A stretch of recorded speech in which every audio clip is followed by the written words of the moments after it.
Snooker has changed. Over the past decade, it has transformed into a truly global sport. And in an age of more choice than ever, this grand, eccentric game has proved a lot of people wrong and earned millions of new fans across the planet.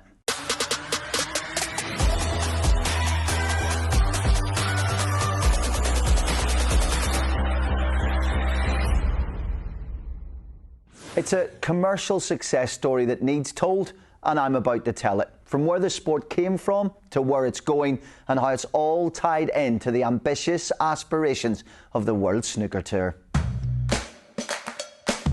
Snooker is now a global game. More people than ever have the chance to watch snooker. It's elegant, it's clever, it's fascinating to watch. I can't explain it unless you've been in the room. There's no better sport to watch. But whether we're talking about road shows, whether we're talking about kids coaching, we have to push the boundaries. This break going. Well, what a pot this is. What a pot this is. Unbelievable. A star is born.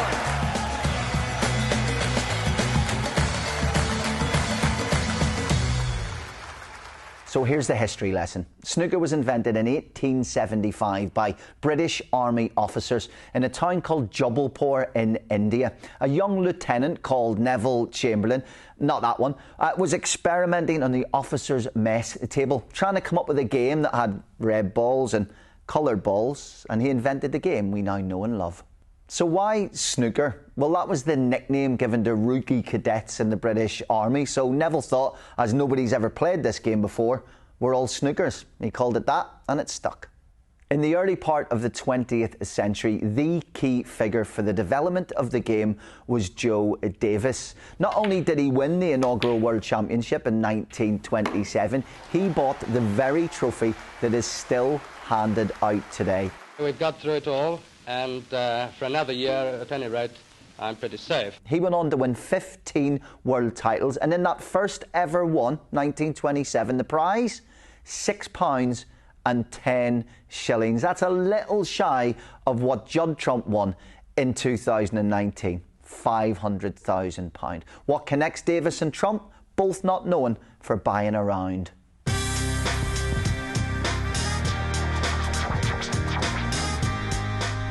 An historic date in the history of snooker is 1969. That's when the BBC first televised it. So why did they pick this curious game? Simple. Colour television. They wanted something that showed just how glorious it was. And who was the man responsible for putting snooker on the telly? None other than David Attenborough. He was directly responsible for the global warming of the sport.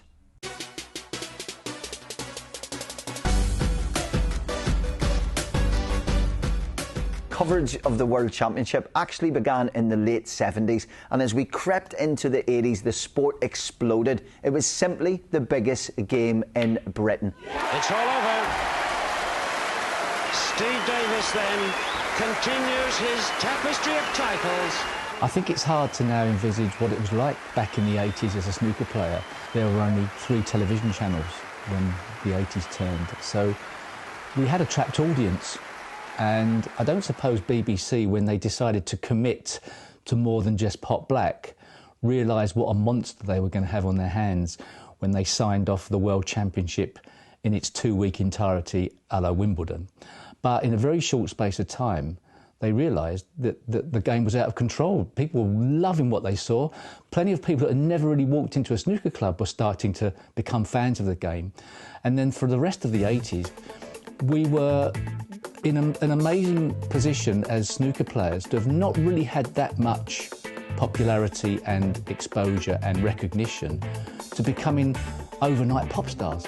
Alex Higgins, Jimmy White, Steve Davis, Cliff Thorburn, everybody had their favourite. And so many moments in that decade went down in the annals of sporting history, but none was bigger than 1985 and the Black Ball final. The defending world champion, Steve Davis. No.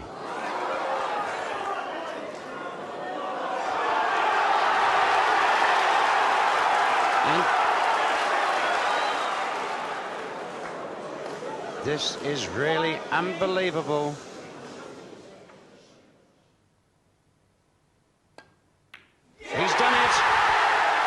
Into the 90s, and a new wave of players emerged, taking the game to an entirely new level. And one man, a certain Stephen Hendry, swept almost everything before him.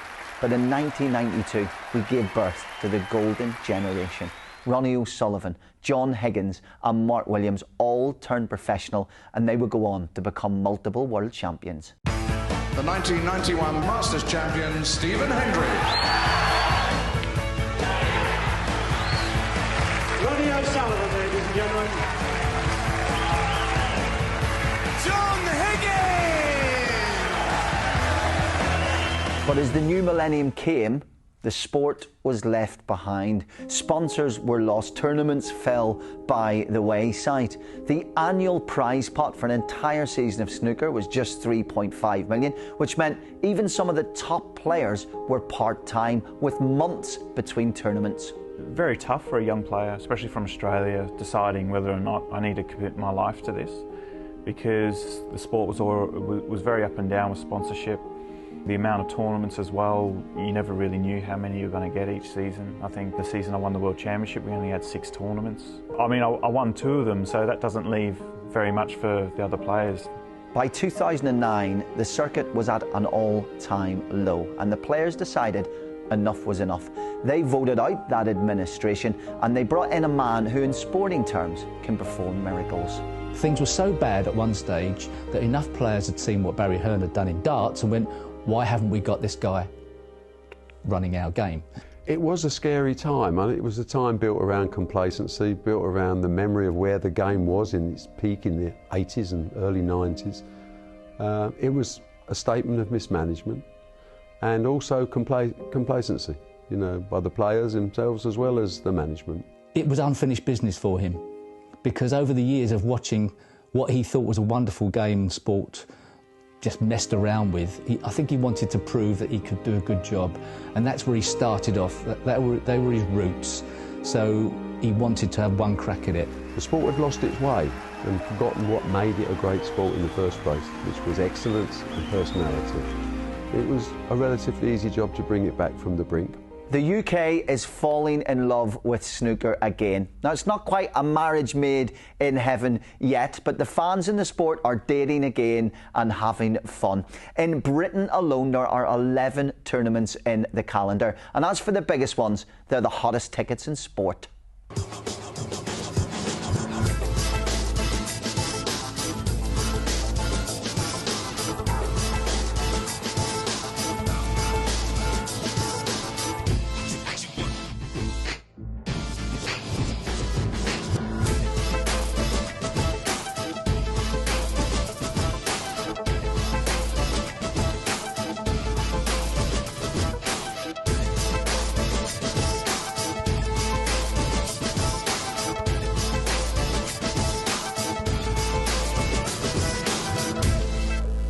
Snooker is now a global game, and we are seeing players from all over the world join in this wonderful journey to establish snooker once again at the very peak of professional sport.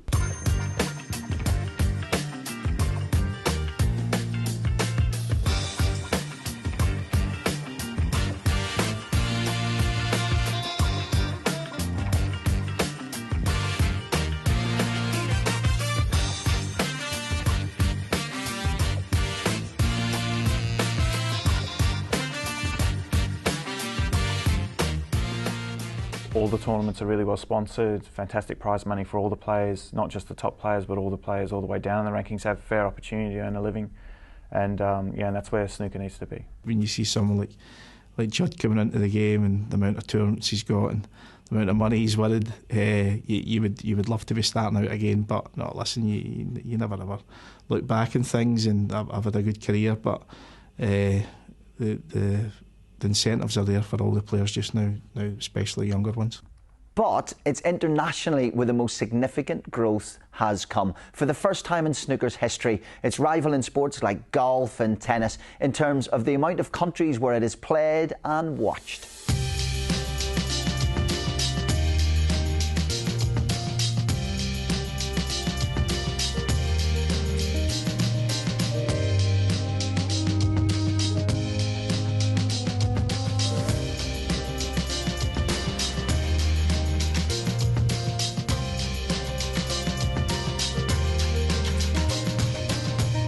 snooker is growing at an all-time rate, really. Some of the figures that they're getting on TV and the new people involved, a lot more sort of people taking it on different countries and different platforms taking it on, so more people than ever have the chance to watch snooker, and I think that's only going to get bigger over the next 5 or 10 years. The World Championships in April will be available either linear or digital to every single country in the world, and we've never been able to say that before. The first big spark came in 2005 when Ding Junhui, celebrating his 18th birthday that week, won the China Open against none other than Stephen Hendry. I knew he was going to be a dangerous opponent. I expected to win. I had no thoughts about losing the final. I thought, okay, this is a young talent. He's coming out. He's going to be great for the game in the future. But there's no way he's beating me tomorrow. I think I played very well in that whole week. And the first few frames, I was 4-1 down. So I think Hendry is unbeatable. But more importantly, that year he'd win one of the 3 Triple Crown events, the UK Championship, as he sled another legend in Steve Davis. I was having my own resurgence. It was brilliant for me to get to the final, and then I'm playing this young kid who's destined for greater things. There was a possibility I could have beaten him because he was raw and inexperienced. As it was, he was sort of ready to win something. Steve played quite well in that tournament. I was from qualifying. In the final, it was like I know him safety very good, and I just try to score every frame, see how much I can, and get in front first. Actually, I played it good at that time, and concentration good. And in my mind, started thinking too much after winning the China Open. I don't feel that much pressure for me. The impact in China was huge. 100 million people were now tuned into the sport to watch a new national hero. We had champions from the Far East before Ding, but I think he was the one that was the first superstar that we saw coming through. After the 2005, I won 2 titles, and everyone's interested again. Everyone's looking to play the snooker again, and also there's many young players. They're still playing now. In that time, they're joining snooker. This young superstar was now on the crest of a wave, and all across China, youngsters wanted to be Ding Junhui.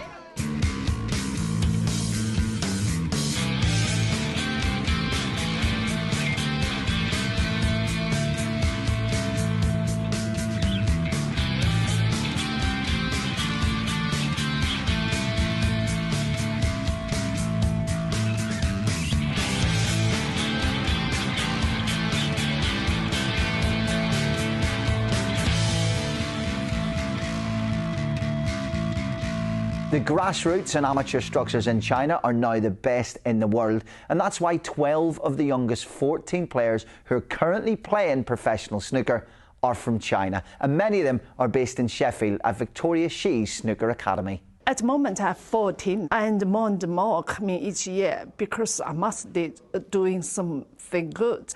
And also you can see like Bing Tao win the first title this year, and Xin Tong play well, Yuelong play well. Like I think I always want to create the atmosphere, like they feel like home. I'm like the manager and even their mom. They come so far away and pursue their dreams. My job just to help them, make them happy and settled, and then they can enjoy their snooker. We didn't know what was going to happen in China. Nobody, I think, could have foreseen the viewing figures they're getting or how they've taken the game to their hearts and how, a proper sports industry has opened up over there. Snooker was first televised on Eurosport in 2003, and while millions upon millions of people watched it in the UK in the 80s, this time it was different. It took hold across an entire continent, and as I stand here today, snooker is broadcast live regularly in over 50 countries.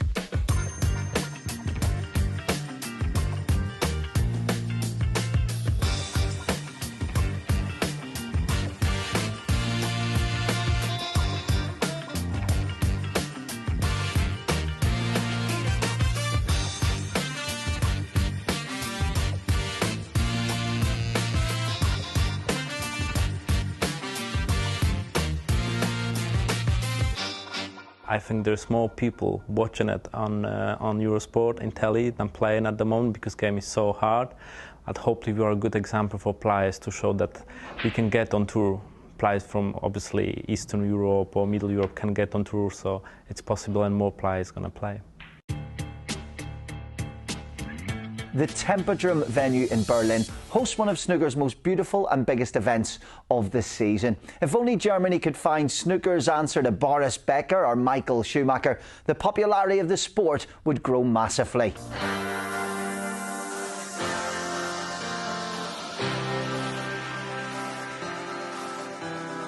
I've been visiting the Tempodrom every year at the German Masters too, and the crowd is always completely full.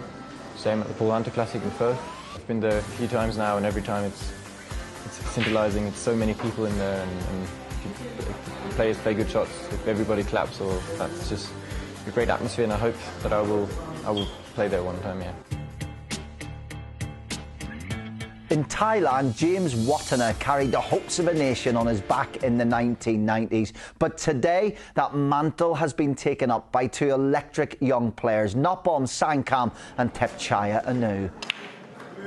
That's a fantastic little shot again. No tightening of the back arm there and going into 60. The pink on the way through the gap. Well, it's just an exhibition 61. Of talent, isn't it? Nicknamed the Speed Demon, Anu is the fastest player on the tour, and he can make a century break in the time it used to take Terry Griffiths to chalk his cue. Snooker sport in Thailand now come back to popular again since 30 years ago. The James Watana did many years ago, and many supporter fans following me on Facebook. A lot, nearly 100,000 people, and nearly 2 million people watching when the Thai player play on the live on TV. In 2013, nearly 140 years after good old Neville invented the sport of snooker, it returned to its roots. The first ever world ranking event in India. And with a population of over 1 billion, the opportunities are vast.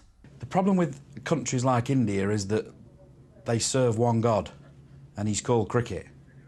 And if we could just steal a little bit of attention away from cricket, I think we could burst into a market there that could rival the Chinese market, because snooker and billiards started in India. Let's not forget that. And they're still very proud of that. I speak to a lot of Indian people all the time, and they're aware that snooker was created in that part of the world. And that's a part of history that we shouldn't forget. In the Middle East, Iran has embraced snooker. The sport was actually banned there until the year 2000. Fast forward to this very moment, and there's over 1,000 thriving snooker clubs, and Hussein Fafai has a massive following. Snooker getting very popular in Iran because every day growing. 2 weeks ago we had a ranking tournament like for amateur Iran National Championship, which they have to qualify from 27 county, and then 32 players come out. They have to come and travel to the capital to play each other. So that means this game is popular when they organize a tournament like that. Next season, Saudi Arabia will host the richest snooker event of all time, with prize money totalling £2.5 million. That's more than the World Championship. Saudi Arabia as a country is spending huge amounts of money bringing major sporting events, and I think we should be honoured that we're inclusive of that package. We can do a lot in Saudi Arabia, whether it's down to academies for youngsters, whether it's training officials, all through the WPBSA. We have that infrastructure. But most important of all, from our players' perspective, if they've got the biggest prize money event in the world to play in, another $500,000 to the winner, another $2.5 million in the pot, and the beauty is, it's a 10-year deal. Snooker is growing in India. We've had a professional tournament here since 2013 with the Indian Open. Türkiye snooker'ı seviyor. Россия любит снукер. Gal adora snooker. Polska kocha snookera. Norge elsker snooker. Suomi rakastaa snookeria. Magyarország imádja a snooker. Deutschland liebt Snooker und auch Österreich und die Schweiz lieben Snooker. In Italia noi amiamo lo snooker. Nederland is snookerloopy. Snooker's current global popularity has gone hand in hand with a special generation of players. There's certainly more strength and depth than ever, but many fans would say the sport today is faster, more dramatic and more electric than it has ever been. Although there will only ever be one Alex Higgins. Let's not get carried away. Anyone in sort of the top 100 now can win an event. Anyone can sort of make a century break or beat anyone at any given time. And I think that's what's so exciting. You see the top players have sort of bad spells where they struggle to win games because the standard is so good, and all these players are trying to take our places in the top 16. It attracts a certain intelligence from people that really enjoy snooker. You get people who just love to watch Ronnie Sullivan because of how fast he is and because of his personality. That attracts maybe a different type of person than maybe someone who really enjoys someone like Mark Selby. So I think you get a great mix of fans all around the world. You know, you get some sort of raving nutcases that just like love Jimmy White and all that. I remember going to the Masters and playing Jimmy there, and you know, it was like I was at a football match. You know, there was the screaming, the cheering, and everything. You know. So what about the future? A lot of the global map is already lit up, but snooker will not rest on its bulk cushion. One of the priorities going forward is the North American market. Some say it's too slow for the Yanks, but baseball and NFL often lasts over 3 hours. Ronnie and Judd will just have to get used to rustling hot dog wrappers. We're cracking into North America now. We've got a foot in North America. Very successful association over there running big amateur events. We're streaming into North America. I'd love to see that open up. You know, through Barry's connections with obviously the pool and the darts, you know, he's opened up Vegas and all of, you know, why can't we take snooker there? Wouldn't they like maybe a shootout style event or something like that? Who knows? We need to educate the fans and teach them about the sport. You have to grow the personalities as well. You know, you have to make people aware of the stars and the characters of the game so they can start creating a following here as well. But it's difficult in America because you've got American football, you've got NHL hockey, you've got baseball, you've got basketball, and then you've got the college systems as well. So you're kind of beneath all those in the pecking order, and at the moment snooker's got a lot of work to do, but all you need is some positive signs. We need to make sure that Ronnie and Judd Trump and Selby, that the fans are aware of who the stars are, and then they'll be interested to watch them play. Believe it or not, in South America, snooker already has a significant following. They play on a 3/4 size table, as the Nugget Steve Davis found out when he visited Brazil. We got a phone call from Brazil. There's a guy out here in Brazil who's unbeaten at snooker. We want you, the world champion, just come over and beat him. He wears a hat. He said he won't take his hat off until he's beaten. Nobody can beat him. Nobody can touch him on TV. So we thought, OK, fair enough. So we went over to Brazil to play Rui Chapeau, the man with the hat. And when I landed and went to the snooker club, I was presented with a table about the size of a pool table, very tight pockets, only one red on the table, and totally different rules, a totally different game, still called snooker. There was a professional tournament in Brazil in 2011, won by Sean Murphy, and the country's top player, Igor Figueiredo, currently competes on the World Tour. Last year, the African Games were staged in Morocco and the host nation dominated. They won gold in the men's, in the women's and the mixed doubles. Jason Ferguson, who's chairman of the sport's governing body, was in Casablanca and he believes it's the beginning of a beautiful friendship. So here's looking at him. The African Games, for me, it's a milestone for our sport. It's another milestone for another new territory. Very exciting. We've been working all over the world with snooker, as you know, and we saw an explosion of snooker in Asia. With snooker in the Asian Games, this opened up funding in various countries around Asia, China being one of those. We know how successful that market's been. You know, Africa is not dissimilar. There are over 50 countries in Africa, and yet we are only just scratching the surface of working in that territory. The African Games, which is the first step of our sports development programme in that territory, and is the beginning of us starting to work on the ground there. Perhaps snooker's least talked about and greatest asset is actually its inclusivity. There's no barrier between men and women. It is open to everybody. In fact, there's not even a men's tour. People get that wrong all the time. The only criteria to play snooker is ability. I've always played against the male players ever since I first started playing, so I use it as a big test, and if I can handle myself in that situation, just as a snooker player, that's what you want to be. You want to be competing at the top, don't you? Looking forward for the future of women's snooker, it can only go forward. I think before this century's close, a Chinese woman will come to dominate the world of snooker, and I think that's wonderful. You've got this sport that's traditionally been played by like white fellas in England, historically maybe. I know the history of snooker goes further back than that from other countries, but and you're going to think like there's probably like some young lass in China somewhere who's going to like whoop everybody. I think that's beautiful. The WPBSA also runs the World Disability Billiards and Snooker Tour. 9 events and over 150 players. Anyone can play. If you're a human being, you can play. So that's the way to do it. If it's something you enjoy, then keep going for it. And you can always set yourself targets in your own way, whether that be playing in a league, or whether that's competitions, or whether it's whatever you're playing, you know. So it's the scope for everybody, really. Ultimately, when all is said and done, snooker is nothing without its fans. In fact, there's no sport in the world can survive without them. And when it comes to the biggest events, World Snooker has endeavoured to make those experiences more memorable and magical than ever. You don't know what it's like to play snooker until you've played at the Crucible.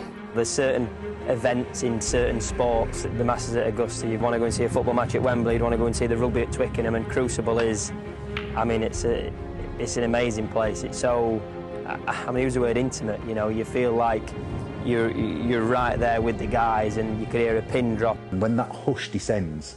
Quiet, please. Goose pimples, and I'm like, this is it, mate. I've seen it a million times. I can't explain it unless you've been in the room. There's some magic in air. It's atmospheric without atmosphere. It's a slow boil to bringing up moments of intensity beyond normal imagination. Oh, wonderful! I can't imagine what it's like, you know, playing that shot to win the World Championships with everyone there, eyes on, no noise. What a match, what a performance, and the family go berserk. It's that edge of your seat stuff, it's that fingernail, you know, if you see that the match is kind of going to the wire. It's intense from start to finish, and I just really admire the players and how they can keep focused and, you know, in the zone for that length of time. It's a real skill. It just gets you, you can't miss it, you know, you want to watch the safety battles, you're there, you can't miss any.